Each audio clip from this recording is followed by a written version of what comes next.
Bonjour à tous, aujourd'hui nous allons parler du geste, le jonglage, un mouvement très important, un geste très important pour la maîtrise du ballon, la maîtrise de soi et surtout la coordination entre les mouvements, le corps, les jambes.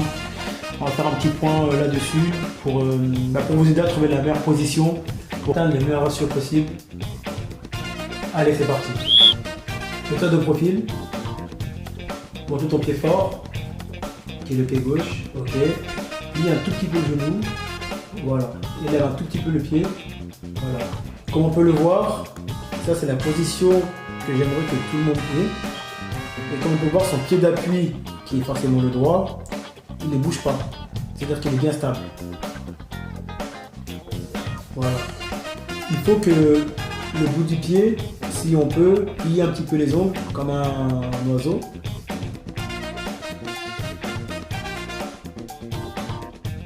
Un oiseau, pour que le coup du pied il soit bien à l'horizontale. Et l'objectif, c'est de taper le ballon à répétition avec le coup du pied. Peux-tu nous montrer le coup du pied, s'il te plaît? Voilà. C'est bien ça le coup du pied. Le but, c'est que le ballon rebondisse tout le temps sur la même zone et qu'il rebondisse le plus droit possible. La hauteur du ballon, il ne faut pas qu'elle dépasse la hauteur des pectoraux.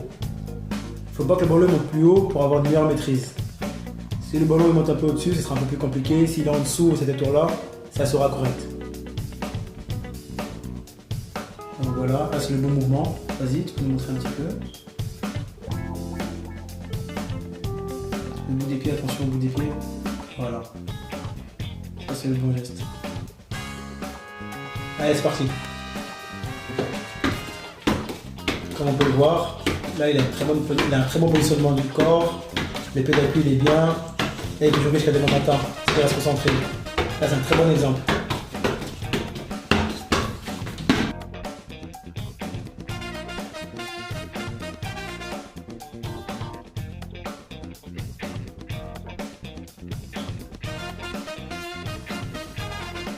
Là on a travaillé le pied gauche, son pied fort.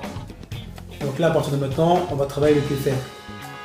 Avec les mêmes conseils, les mêmes consignes que j'ai données auparavant. Forcément, c'est le pied plus fragile, donc il va falloir vraiment exécuter de la meilleure des façons. Tu peux essayer, s'il te plaît, le pied droit, du coup.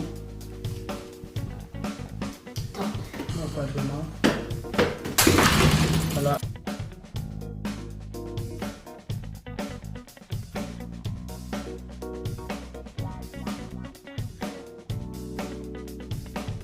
Bon, on va faire un petit récapitulatif. Donc forcément, il nous faut un ballon, de préférence gonflé, mais pas trop non plus pour tout casser à la maison, pour pas déranger les voisins. Ensuite, on va rappeler le positionnement du corps. Le pied d'appui que nous n'allons pas utiliser, restera bien droit. Mets-toi de profil, s'il te plaît, Joël. Donc le pied d'appui bien droit. Et le pied qui va travailler légèrement fléchi. Le genou, Joël, s'il te plaît, tu peux montrer ton pied. Voilà. Là, c'est la bonne position. Et tu peux nous montrer la mauvaise position avec le bout des pieds qui revient vers toi, exactement. Parce que sinon, le ballon prend la direction du ventre. Merci d'avoir suivi encore une fois cette vidéo. Et puis, en espérant qu'elle vous sera bénéfique. Et à bientôt pour de prochaines aventures.